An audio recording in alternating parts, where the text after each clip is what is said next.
Kalian pernah nggak kalau misalnya kalian kerja bagai kuda?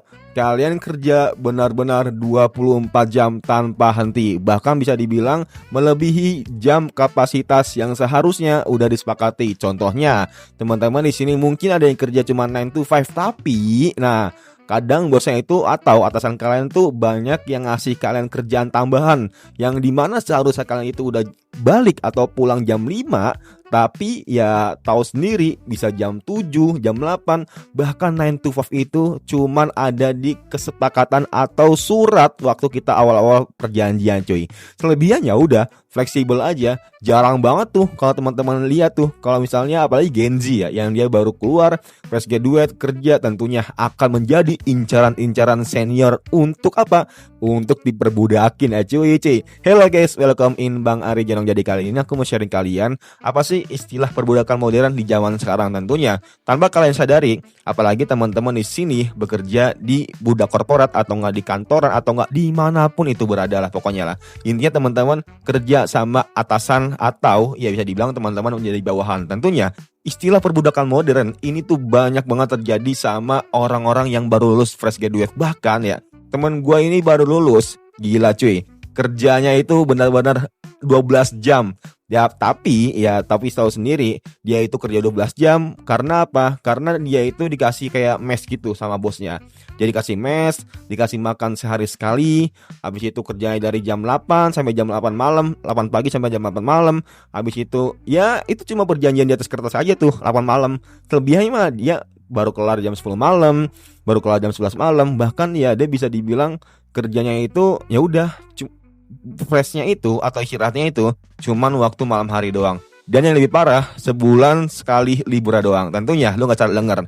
Jadi Sabtu Minggu dia itu gak ada libur.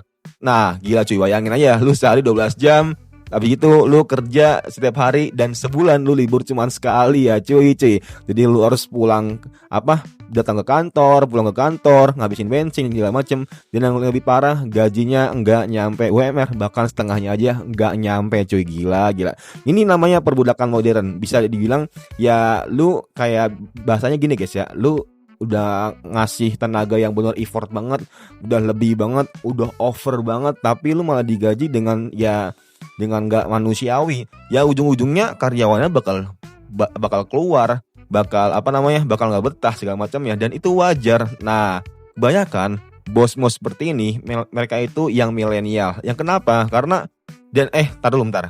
Dia itu kebanyakan kalau misalnya bos-bosnya itu milenial dan dia nggak pernah ngerasain menjadi bawahan. Ini paling penting, nggak pernah ngerasain jadi bawahan. Nah jadi dia nggak tahu, jadinya punya pandangan perspektif ketika jadi bawahan tuh gimana. Makanya kenapa teman-teman mungkin di sini ada yang beruntung kalau misalnya bosnya itu pernah jadi karyawan, pernah jadi OB, pernah jadi satpam. Nah pastinya gue yakin 100% kalau misalnya ada yang bos kayak gitu, dia itu gak bakal semena-mena sama bawahannya. Karena ya dia pernah ngerasain momen-momen pahitnya kayak gitu. Dan dia mikir-mikir lagi gitu kalau misalnya mau ngasih tugas segala macamnya. Tentunya ini akan pengaruh banget ke performa dan kinerjanya karyawan atau partner kalian.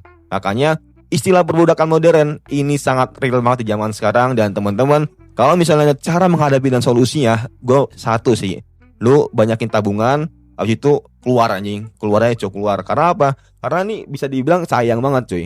Waktu lu, tenaga lu, jasa lu segala macamnya, lu itu bisa lebih baik atau lebih banyak justru dibandingkan cuman fokus ke satu itu aja.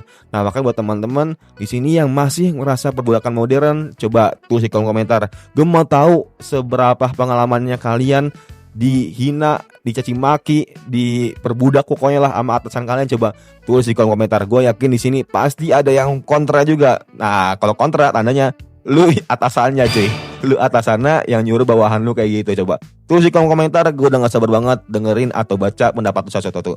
Semoga bermanfaat and see you next time. Bye.